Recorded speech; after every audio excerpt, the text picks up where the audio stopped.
人哋話人老有三怕，第一怕就係跌親。以前我總覺得跌親算咩啫，拍下啲塵企返起身咪得咯，大不了捽兩下。黐塊膏藥，後生嗰陣我哋喺片場走嚟走去，跟住劇組去南斯拉夫、去非洲、去嗰啲山高水險嘅地方取景，邊日唔跌幾跤㗎？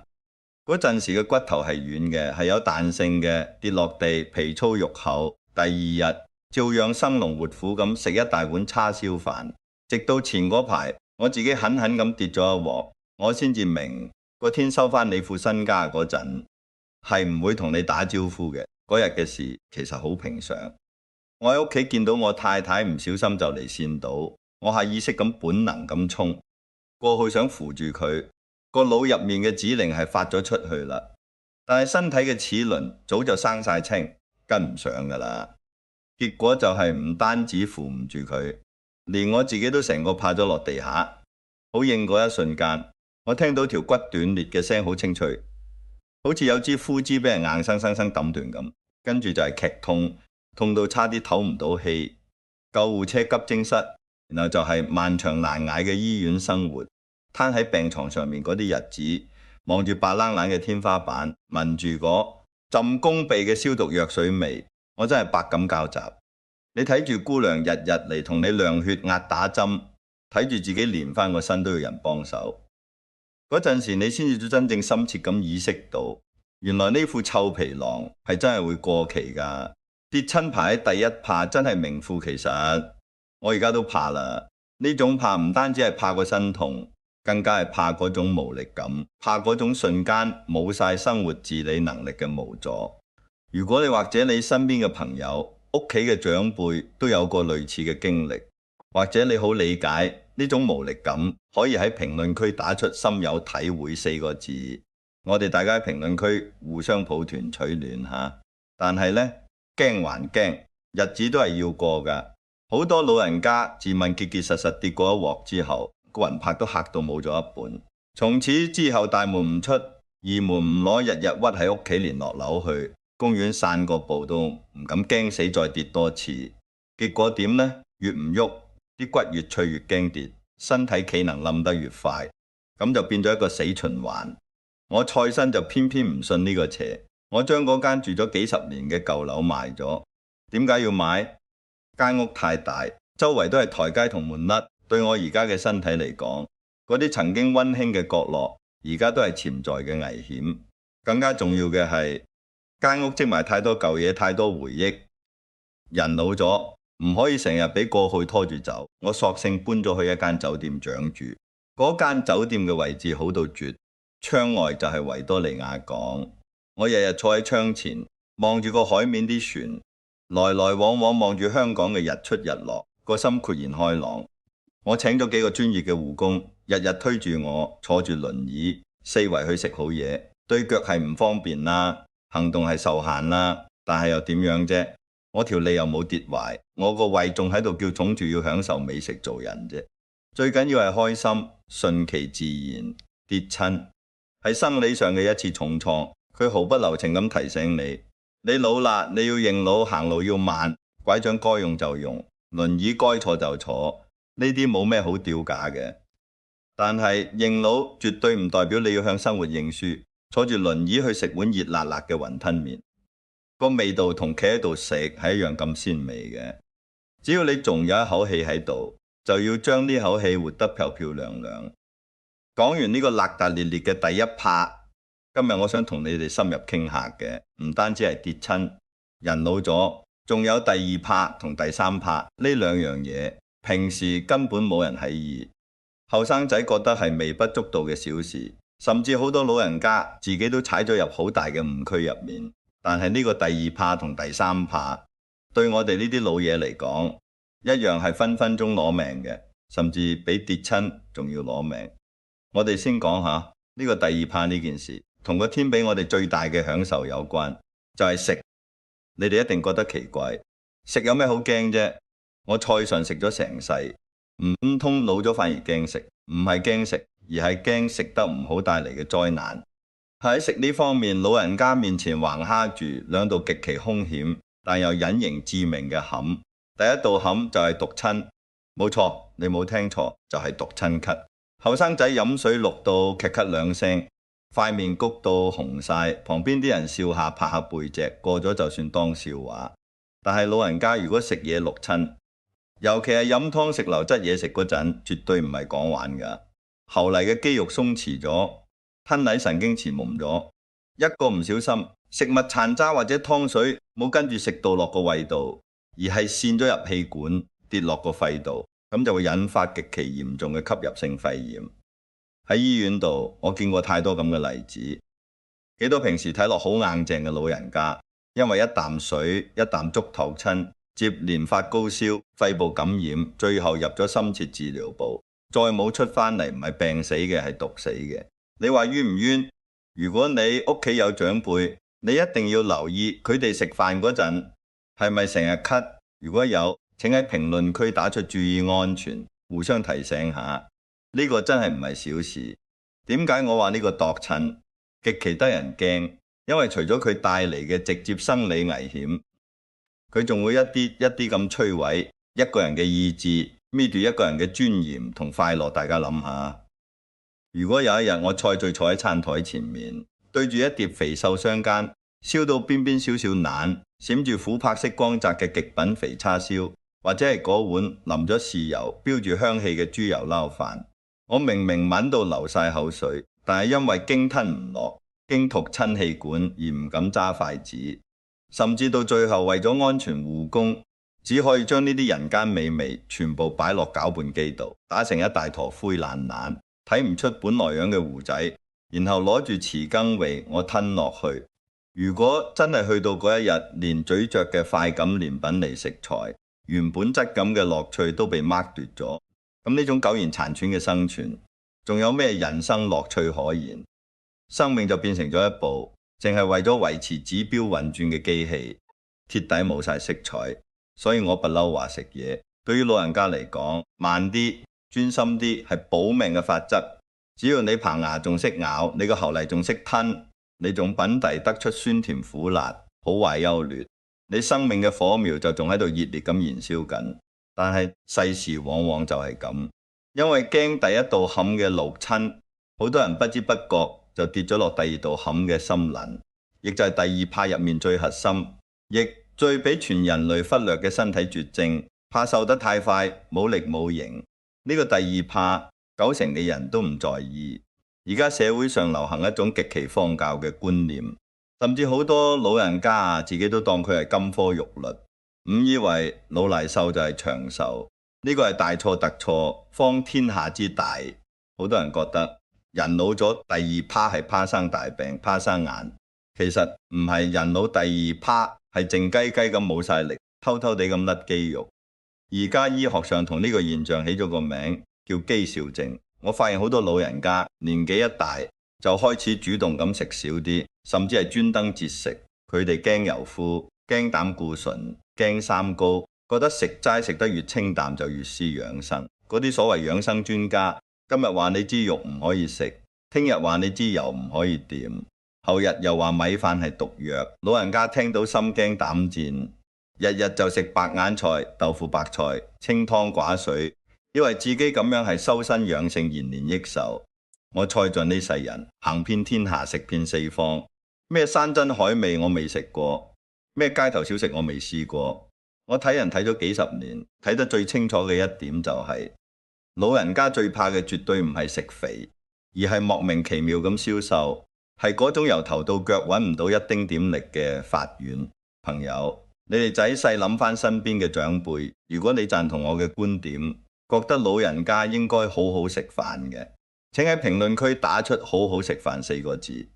我見過唔少真正嘅長壽長輩，80-90歲啦，餐餐唔理肉，甚至仲中意食嗰啲肥肉，飲啲小酒。你睇下佢哋體態飽滿，面色紅潤，行起路嚟虎虎生風，對眼度都透住光，有精神。點解？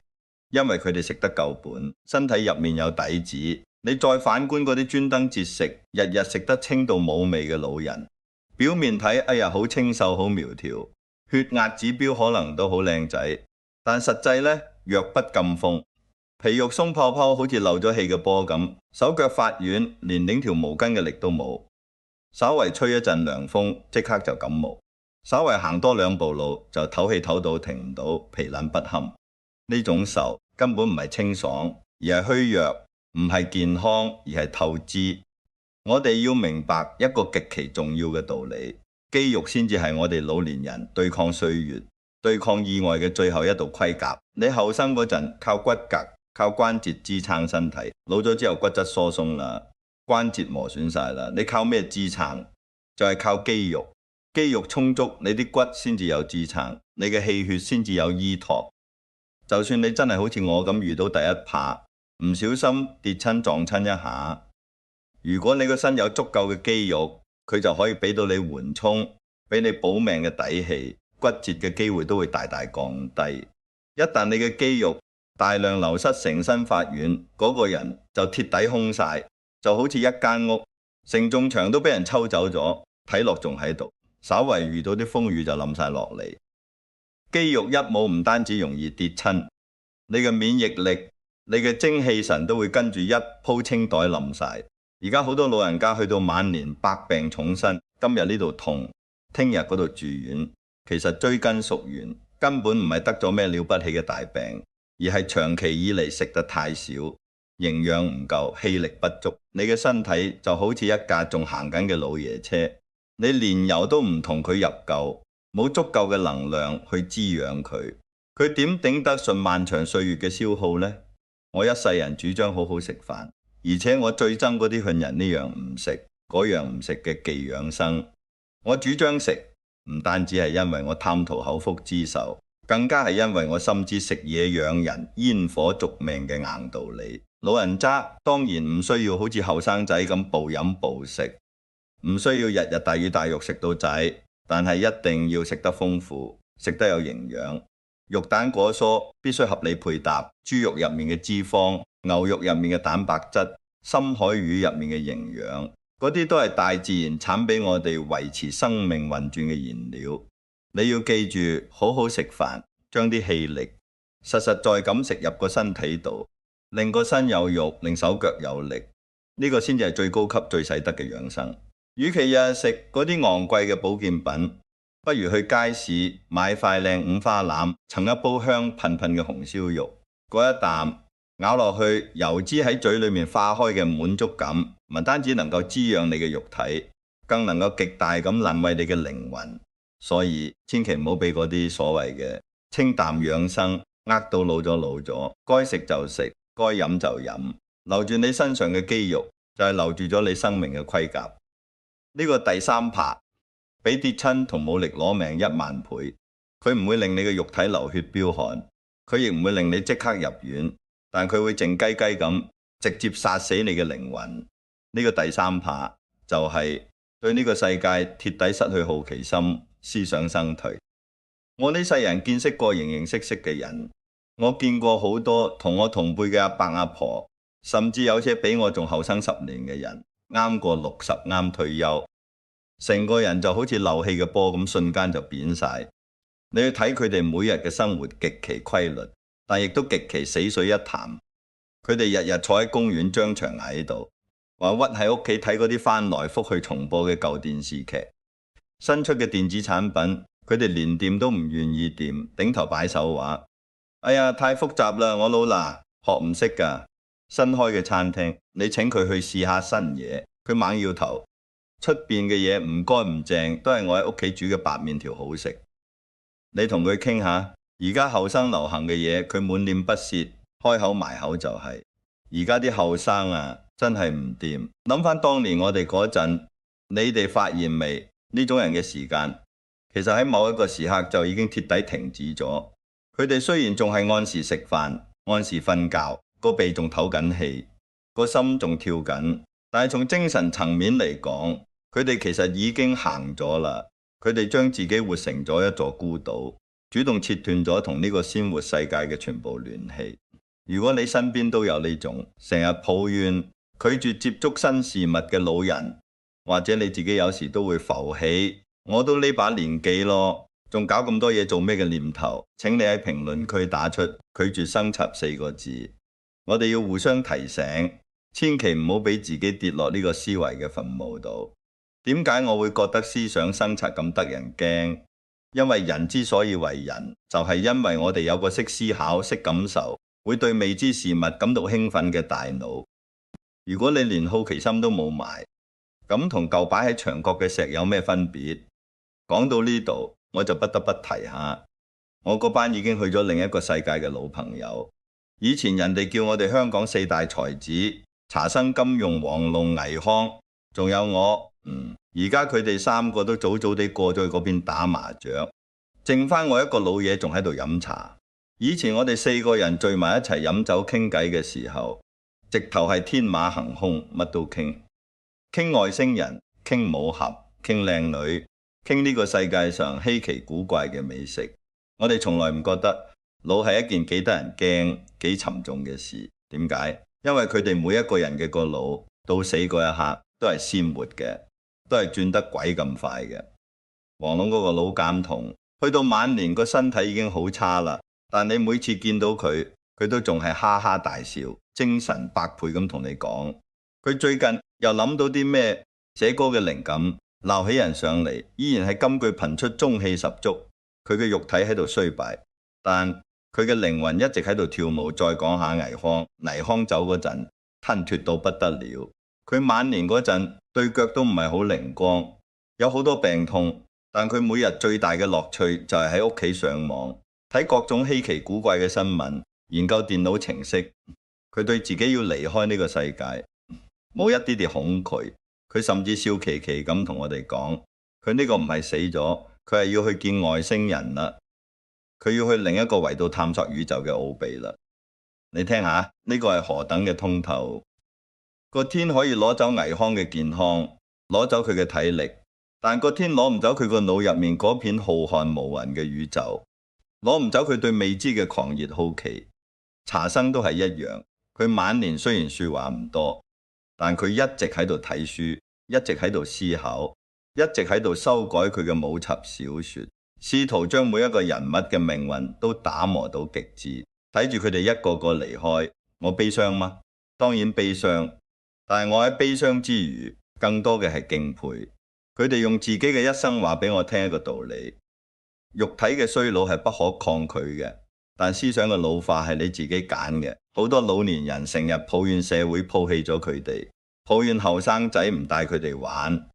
其實根本唔係呢個社會拋棄咗你，係你自己早早咁將道大門閂埋，仲加咗幾把鎖。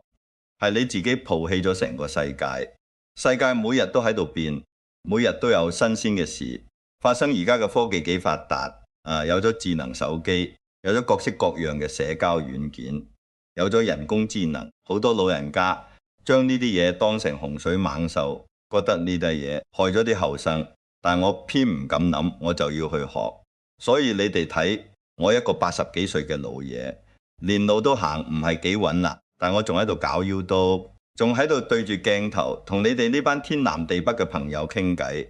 我甚至仲會去研究 AI 點樣幫我整理文案。點解？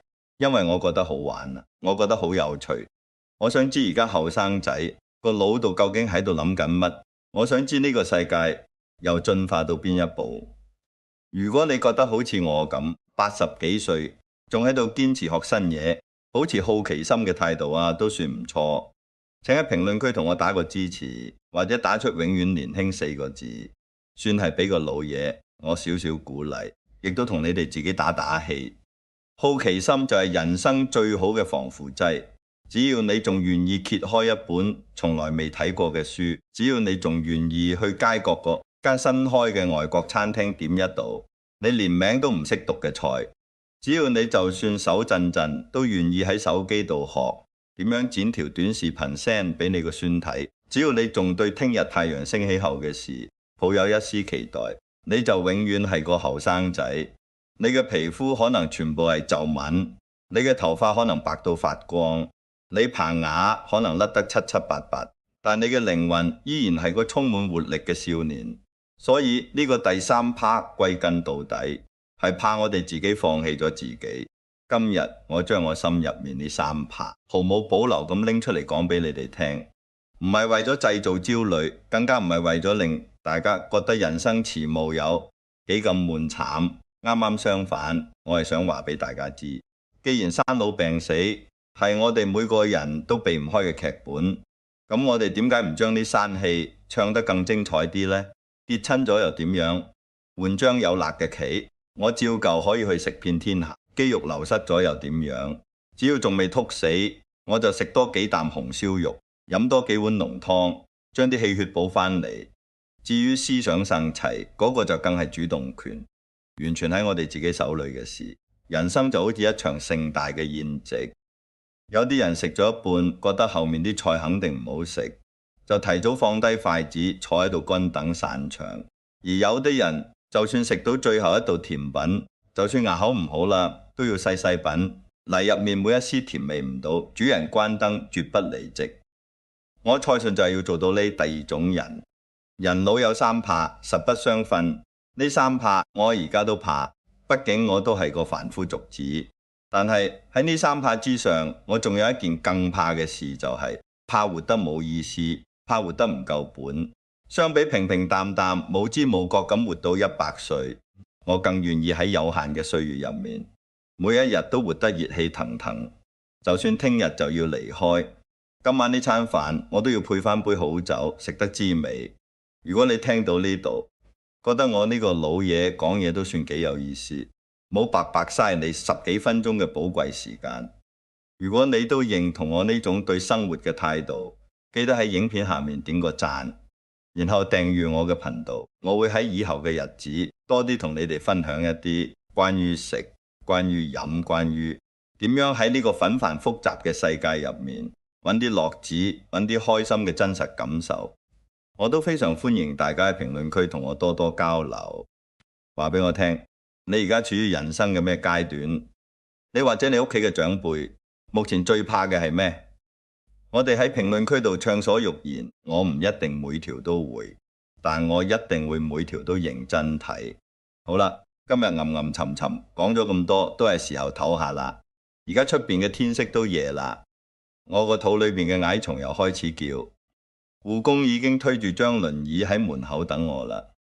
今晚聽聞有間好唔錯嘅潮州菜，有我最中意食嘅凍馬魷魚同提水鴨肝。各位朋友，唔理你遇到咩煩心事，唔理你而家係後生定係老去，聽我一句勸，天咁大嘅事，都不如去食餐好嘅先，將個肚填飽咗，將啲力儲足咗，再難嘅坎，我哋都能夠笑住跨過號去食餐好噶啦。各位，祝你哋胃口常開，永遠充滿好奇心。我哋下期再見。